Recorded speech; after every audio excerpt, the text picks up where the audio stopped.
Vedic astrology has become a lot about predictions, and it has over time become too much of a predictive science.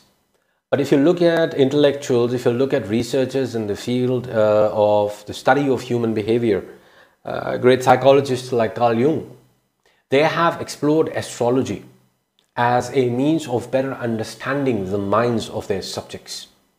And so that's just Western astrology. If you talk about Vedic astrology is a highly nuanced, it's a highly calculative science. And a lot of people frown upon that, say it's a pseudoscience. But well, I would say that it's a very deep behavioral science at least. Because Vedic astrology, pardon me, this is going to trigger a lot of people, is not as simple as you see online in videos.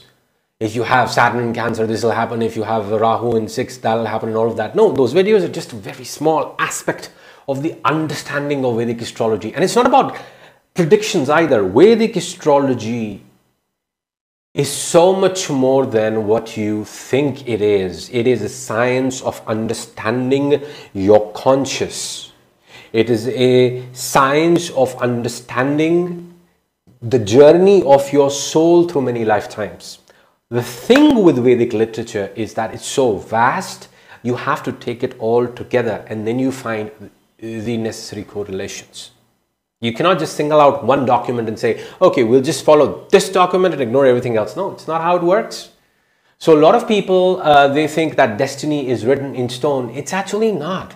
Because if destiny was written in stone, then Shri Krishna was wasting his time in Mahabharata, delivering the Bhagavad Gita to Arjuna. He could have just waited. Shri Krishna, I mean, he knows so much more. He could have just waited for the right time. Okay, Arjuna's going to feel better in 30 minutes or let's say, 5 days. Let me just, give him a space until then. No, he still performed his karma. So karma is paramount. And Vedic astrology is a science of better understanding, interpreting your patterns, your journey, your strengths and weaknesses, the sources of abundance in your life, the things to avoid about your body. In fact, even if you correlate it with Ayurveda and you take into account the Tridosha, the Vata, Kapha and Pitta elements that influence a body a certain way, Vedic astrology can be used, and I hate the term actually astrology for it. You should say Jyotish can be used to truly reconcile the irreconcilable ends of your life into a singular objective that you must fulfill in order to feel fulfilled, in manifesting here in the form of this human body, in order to feel fulfilled as a soul traversing through its journey.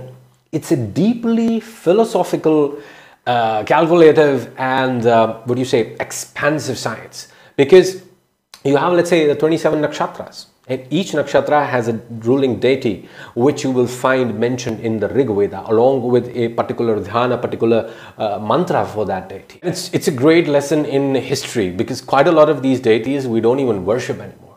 They're not even part of mainstream Hindu worship or culture or knowledge. Okay, so when you correlate that with the mantras and you correlate that with the energies of the planets, let's say from the BPHS, and then you correlate that with the Gemini Sutras, and then you correlate that with other practical aspects of your life that one can analyze through your handwriting, through your body language, through your signature, through the MBTI tests, through other psychological tests, through NLP tools, and you put it all together and you can pinpoint with great precision the area of your life where you need to improve, work harder to see immediately every other area of your life getting better. Ladies and gentlemen, this is what this course is designed for. It is to help you become an analytical Vedic astrologer. An astrologer who can not only just analyze and sort of predict if necessary, but help and guide. And I think in this process, I feel, in the unique way that I have developed this branch, it's like something completely new. It's a completely ingenious mixture of all of the right elements across Vedic literature and multidisciplinary, fields and sciences of spiritual understanding, even philosophies and tools of divination. Okay, and so this is the Astro-Life-Coaching Practitioner Program Level 1. I did a course last year for Vedic Astrology Basics, and all those who were part of that course, you are just welcome to apply. You'll be selected automatically for this course. Everybody else needs to fill out the application form below. And so this course is designed very carefully. The elements of each lecture, which is going to be approximately, 2 to 3 hours long at the very least.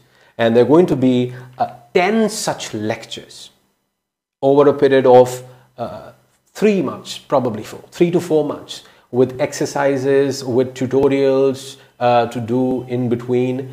And they're going to be so paced and so structured that everybody who is participating in this course is going to develop an in-depth understanding of practical Vedic astrology that can be used and can be applied to coach. What is life coaching? Life coaching is something which has become very popular recently. Why? Because life coaches, unlike astrologers or unlike therapists, help you focus on the task at hand that needs to be performed for you to feel better about your life, for you to get stronger, for you to feel more confident. And through the attainment of these goals, you keep on becoming a better and better and more confident individual. Essentially, what this process is doing is it's bringing you closer and closer to the ultimate sense of fulfillment that you can get from your life.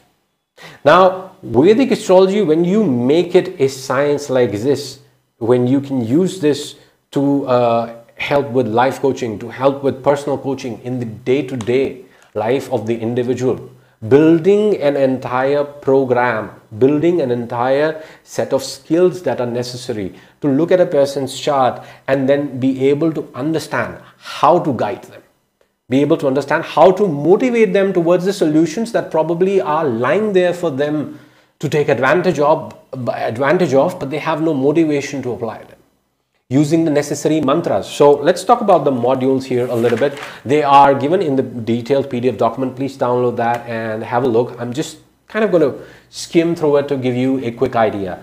So lecture 1 is going to be about understanding the stars, planets and basic principles of Vedic astrology, answering important questions like, do stars and planets truly affect us?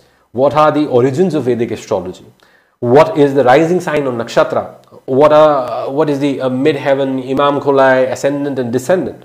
And understanding styles of charts, North Indian, South Indian, Western, planets, their nature, aspects, ruling signs. I'm going to try to cover as much astronomical aspect here as well, so that, I would in fact encourage you guys, if you have a telescope or like watching the stars, it could be a great learning exercise to actually observe as well, to understand the energy manifestations of those planets in the physical realm, in the material world. Okay.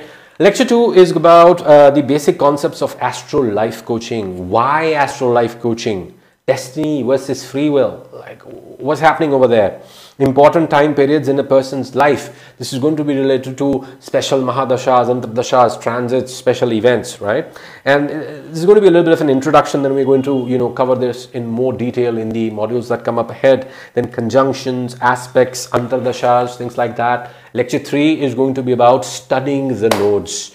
By far, the most famous of my entire body of work has been my work with the nodes, Rahu and Ketu, and using them to understand our purpose in life, our destiny, our motivations, our soul's journey in this lifetime.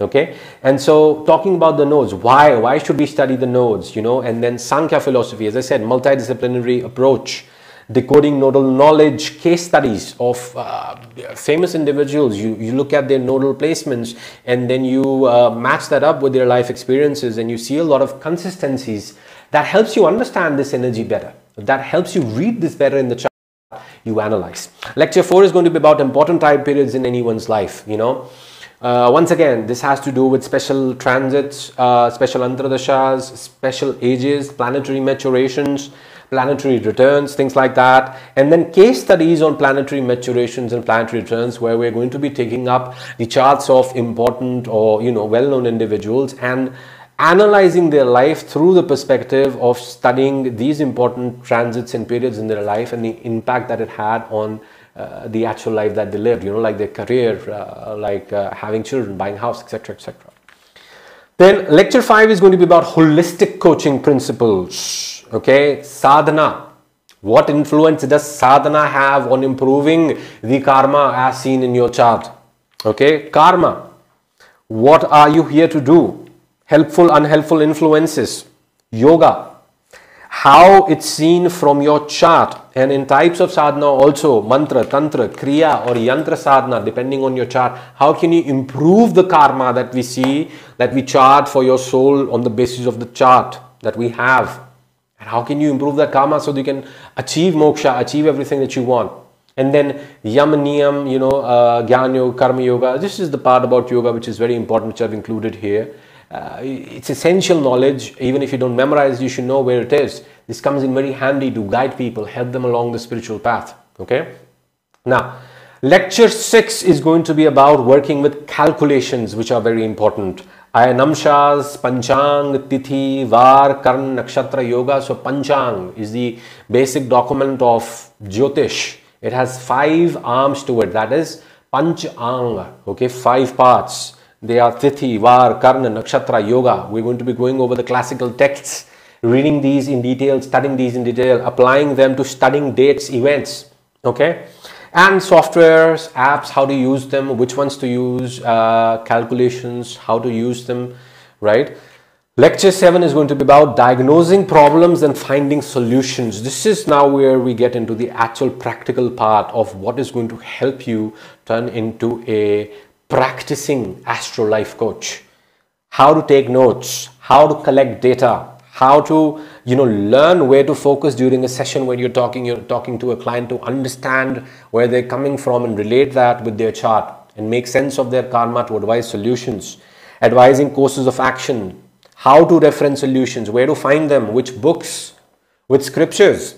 Lecture 8, constructing sessions. So this is now the last 3 lectures are going to be about you learning more and more how to practice and apply it so that you can start doing this. Because I see a lot of people, they have a lot of knowledge through studying a lot of Vedic astrology, but they can't really read a chart, they can't really interpret, they can't really help.